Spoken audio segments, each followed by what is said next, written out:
Hello, and welcome to the Alphabet Project K. If you are new here, hello, my name is Michelle. I make videos about books. Please hit the subscribe button. It really helps my channel grow.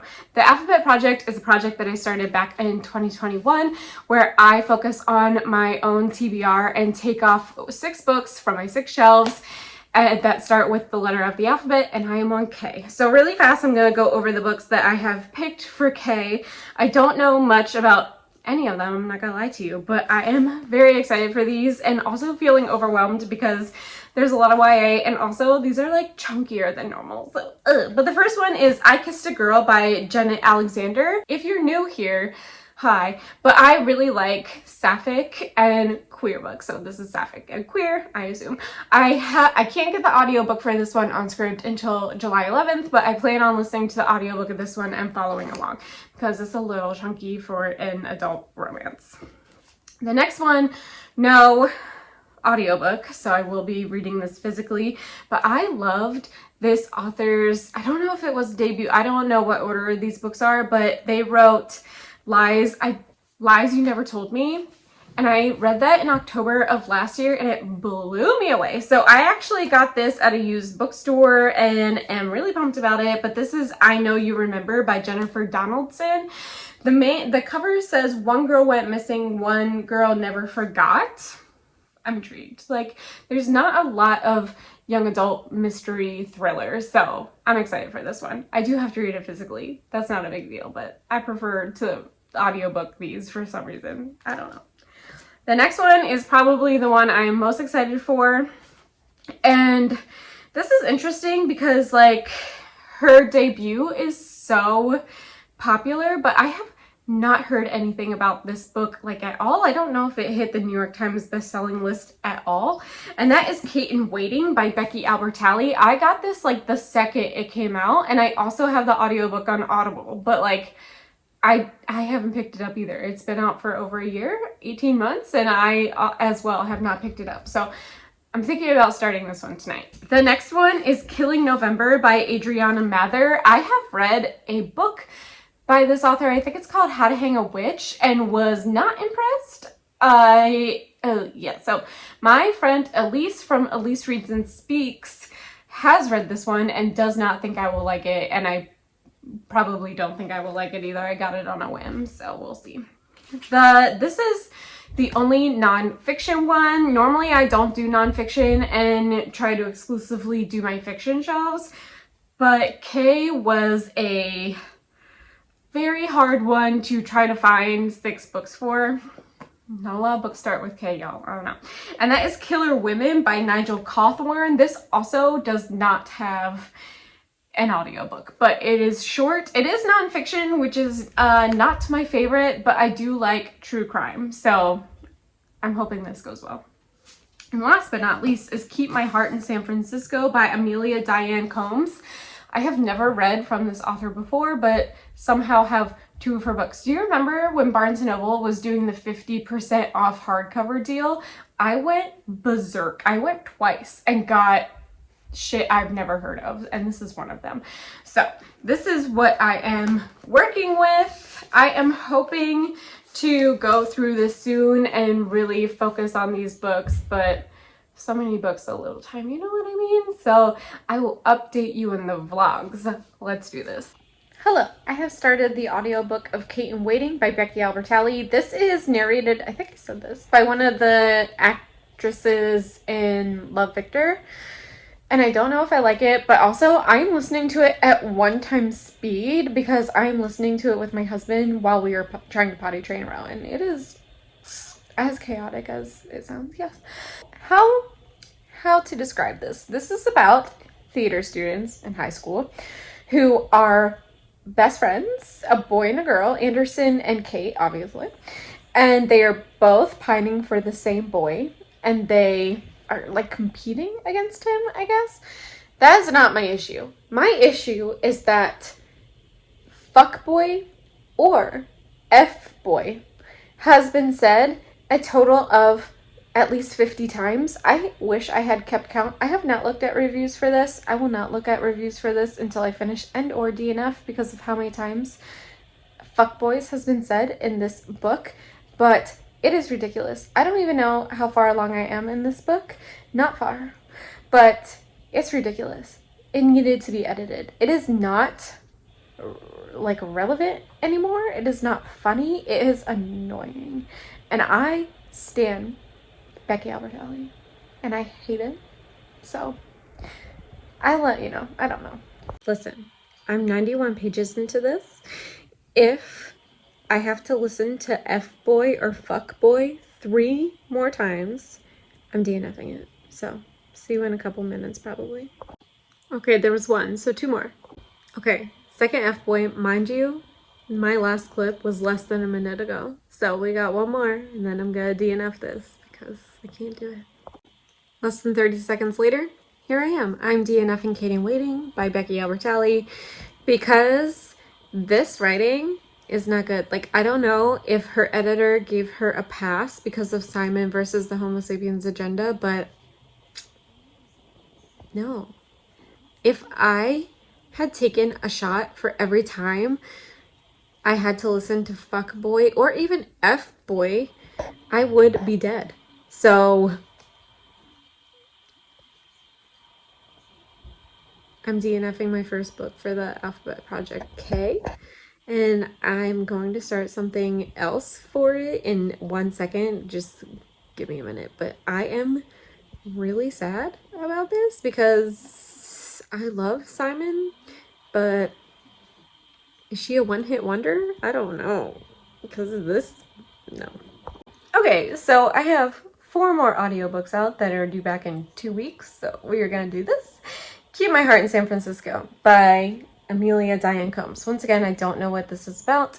It is YA, which we know that I am pulling away from YA, so this should be interesting. As long as it doesn't say fuck boy or F boy every 30 seconds, it should be better. Okay, so I'm almost 100 pages into this, and this is the story of Chuck, who is a girl, but her dad's bowling alley is failing, and she is trying to get money to save it, and she has teamed up with her ex-best friend, whose name I forget, but is definitely a boy, Garrett? Carrot? Carrot. What? Whatever. Anyway, and they're teaming up, and they are like betting against other, what is this, bowling games? Listen, I don't think I've ever read a book about bowling, and I'm not saying that in like a bad way. I'm saying that it's kind of interesting because I've never read a book about bowling. So I am liking it. I mean, I'm not hating it. I'm not liking it, I guess. And I'm definitely keeping it in that part of Carrot. Oh, Jesus God. Okay. I'm 200 pages into this, and I don't honestly have many thoughts about it. I want to update you so it's not like, hey, I'm starting this was it about, and then hey, I finished it. But like, I don't have much to say. The only thing I will say is that the main character's mom had bipolar disorder, which I have yet to find anything in literature, like young adult at least literature, that like really sums up what bipolar feels like, to me at least, but this one is doing pretty good.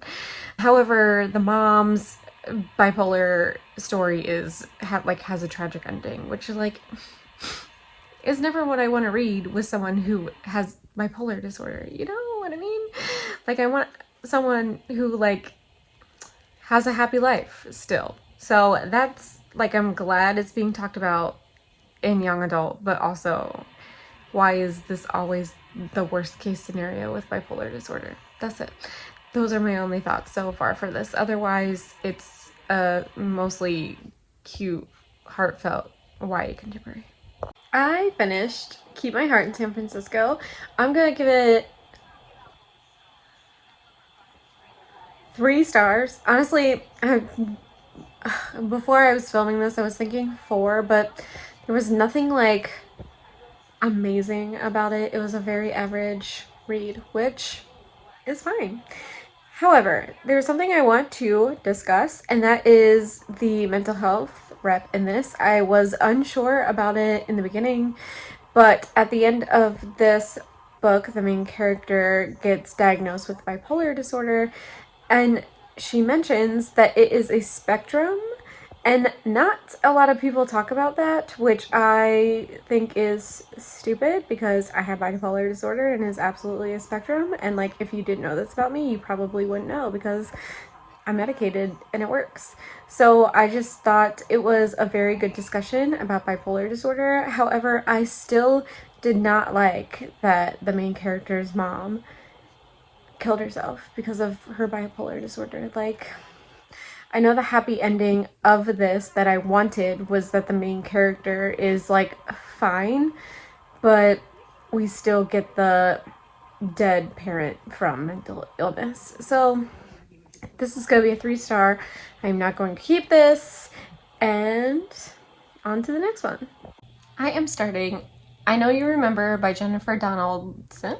I'm reading I Know You Remember by Jennifer Donaldson for the Alphabet Project.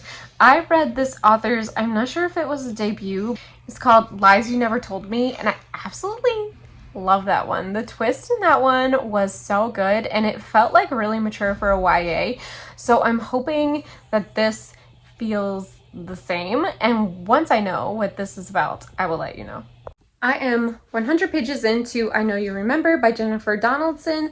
I am liking this. So this is the story of Ruth, who used to live in Alaska and had moved to Portland, and her mom dies. She literally goes over a cliff. So now she's moving back to Alaska in with her alcoholic father, who he's in recovery, and she goes to visit her best friend from when she lived in Alaska, and she's not there, and she thinks that's kind of weird.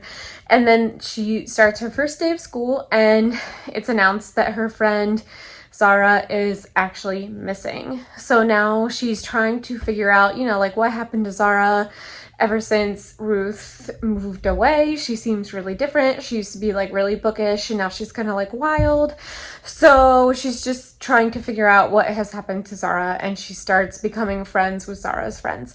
That is as far as I've gotten, but I'm really liking it so far. It's super fast paced. I really like the main character, and I like this kind of like YA mystery thing. So not hating it yet. So I'm on page 200 of this, and I'm still really liking it. I love the Alaska setting.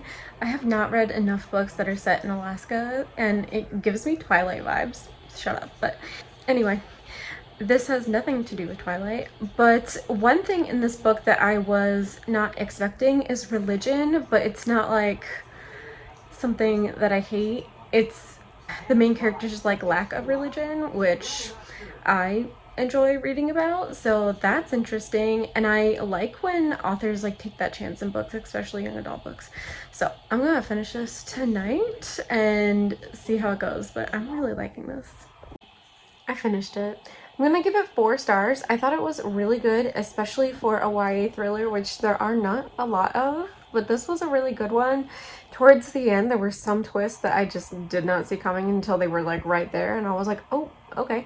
So I really like this. 4 stars. I'm not gonna keep it. I usually, unless like for some reason I feel like I'm gonna read it again, I don't keep thrillers, and this is one of them, and I'm trying to only keep like 5-star books. So I really liked it, but I'm not gonna keep it. I am starting I Kissed a Girl by Janet Alexander for the Alphabet Project. I know nothing about this except that it's queer, and that is why I bought it. So I will let you know what it's about when I get more into it. It's pretty big, so we'll see. I am 100 pages into I Kissed a Girl, and this is the story of Noah and Lila, who Lila is an actress. She's working on a horror movie. She's like a C-list actress. She's trying to get her name out there. And Noah is a makeup artist and really likes to do like prosthetics and stuff for it. And Noah is Lila's makeup artist, and Noah is queer and like immediately makes like an ass out of herself in front of Lila. Lila is bisexual, but she's not out yet, so it's like her coming out story as well. Anyway, so they like work with each other all day on set, and basically 100 pages in is just them getting to know each other. And Lila has come out to Noah as bisexual, and now they may be going on a date. Anyway, I'm not, like, this is good. There's nothing I would say wrong with it. It is a straightforward romance. Will there be smut? I don't know. It seems long, but it's going by so fast. Like, I'm already 100 pages in. So we will see how this goes. I'm gonna read a little bit more tonight and finish it in the next couple of days, but I'm liking this one. Wait. These two characters, Noah and Lila, have not even started dating yet. They had one date and they had an argument. Lila looked into Noah's phone, which, like, no. And now Noah is like, I'm in love with Lila. And they haven't even known each other that long. I am so confused. This isn't even like insta-love. This is... oh. Okay, I somehow managed to finish this. Honestly, this started out really good. Like, I liked that Lila was figuring out her sexuality and hadn't come out yet. And the first person she had come out to was Noah. And I thought that that was really cool. Honestly, I did not like that, like, the whole movie set thing. It just felt like, I just don't like that setting. That is a me thing. But there was so much unnecessary drama and miscommunication in this that just, like, it's just not my kind of drama. I feel like for the most part, adults are able to communicate clearly without this, like, silly miscommunication, at least in my opinion. So I just did not like this. So I'm gonna give it 2, 3. Let's just give it 3 stars. I'm gonna give this 3 stars. I am not going to keep this. Honestly, there are so many better female romances out there. I would just completely skip this one. Wish I would have skipped this one. Hi, I just reviewed this, but it's been an hour and I'm going to change my rating to 2 stars. There was just not really anything about this book that I liked, and I am like a nicer reviewer now because reading is supposed to be fun, but this book just wasn't good. And there's, like, being nice and then there's being honest, and I need to be honest that I did not enjoy reading this book. Like, I just did not think that this was a good book. So I think this is on KU. I would skip this. I wish I could get my money back.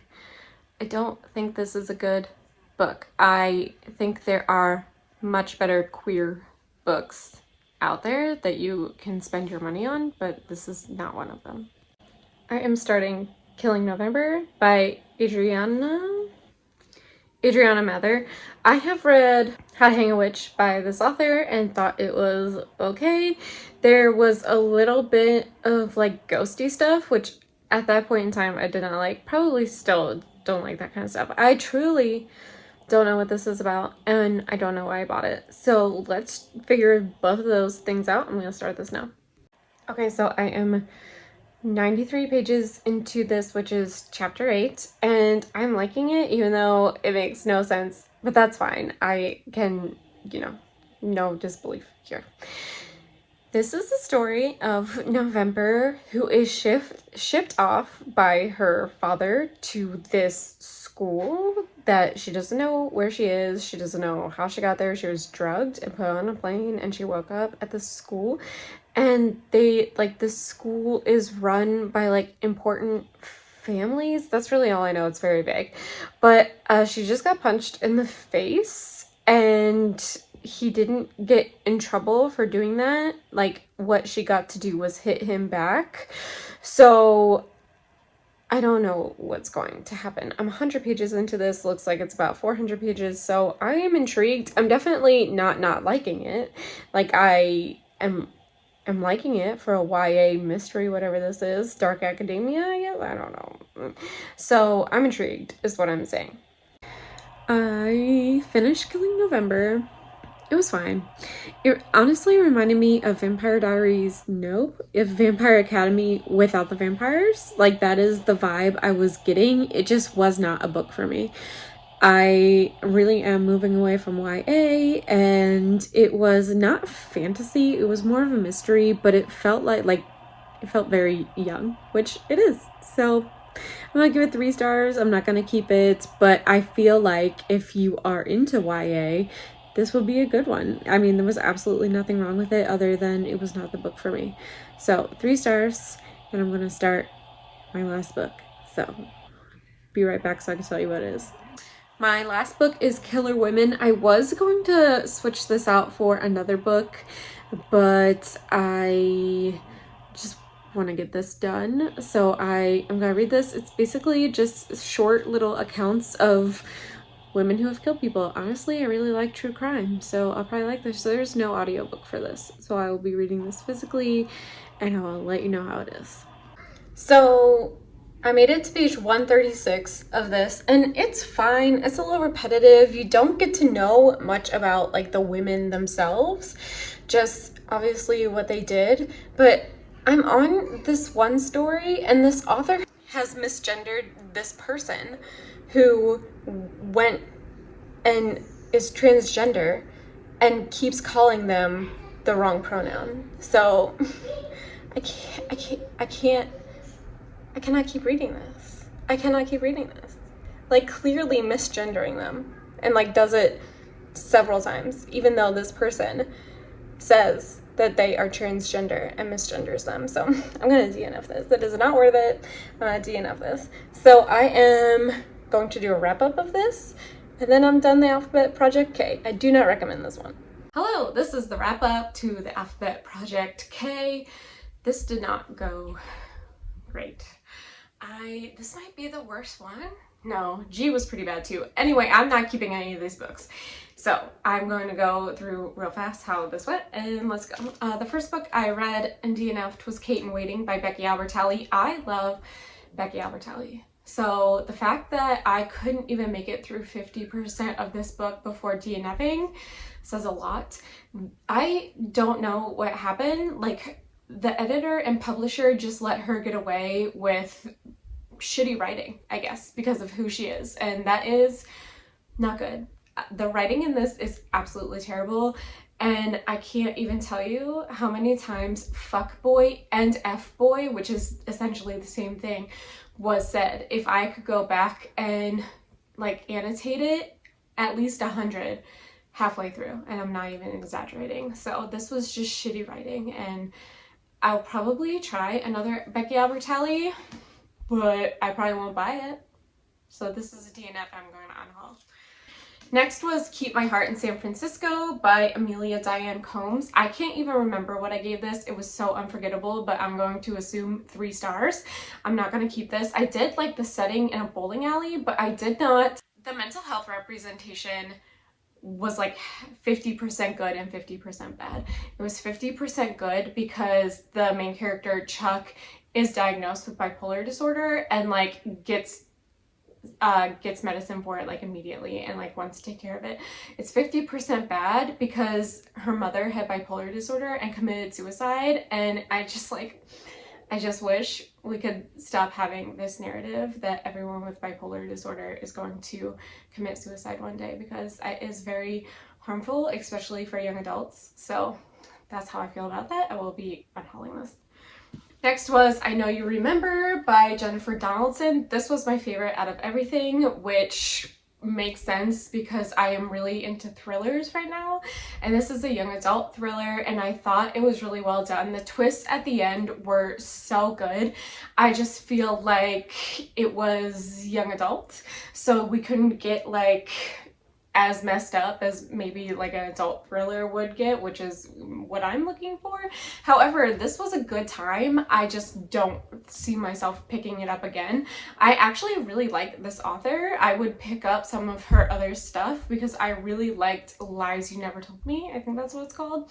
And I just think this author's ideas are really good. I'm just not going to keep this one, but I recommend this one. The next one was I Kissed a Girl by Jeanette Alexander. I initially gave this 3 stars and ended up giving it 2 stars after I had finished it, like let it simmer for an hour. I just don't think this was good. I don't think the writing was good. I don't think the story was great. The characters, also not good. I was literally getting ready to say the characters were okay, but I actually don't think that's true because they were both dumb, like very immature. So I don't recommend this if you're looking for a sapphic romance. There are so many other good ones out there with better characters. Off the top of my head, I could think of Delilah Green by Ashley Herring Blake and the Written in the Stars series by Alexandra Bellafleur. Those are way better than this one. I would just skip this one altogether if you're looking for a sapphic romance. The next one is Killing November by Adriana Mather. I actually like this. This was a good solid 3-star read. The thing is, it just wasn't written for me, which is, like, that makes sense. I am like an adult now in this point. However, it did remind me of Vampire Academy without the vampires, which was really cool. I just didn't like all the necessary like teen drama in this. I felt like that took away from what the actual story was, which I thought was good. So I ended up giving this 3 stars, but I understand why people like this one. It was a good time. I had a good time. And then how's my computer? Whew. Last but not least is Killer Women by Nigel Cawthorne. I had to DNF this because the author misgenders someone in here and dead names them. And I just, like, I reread this particular story 3 times to make sure what I thought was happening, and I was just disgusted about it. Like, this person should have been left out of this book completely. So, and besides that, I didn't think it was entertaining at all. So I absolutely do not recommend this book. Skip it. So these are the books that I read for the Alphabet Project K.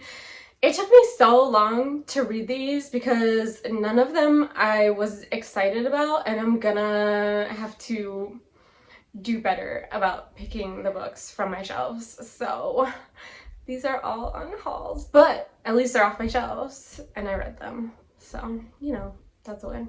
Thanks for watching my video. See you in my next one. Bye!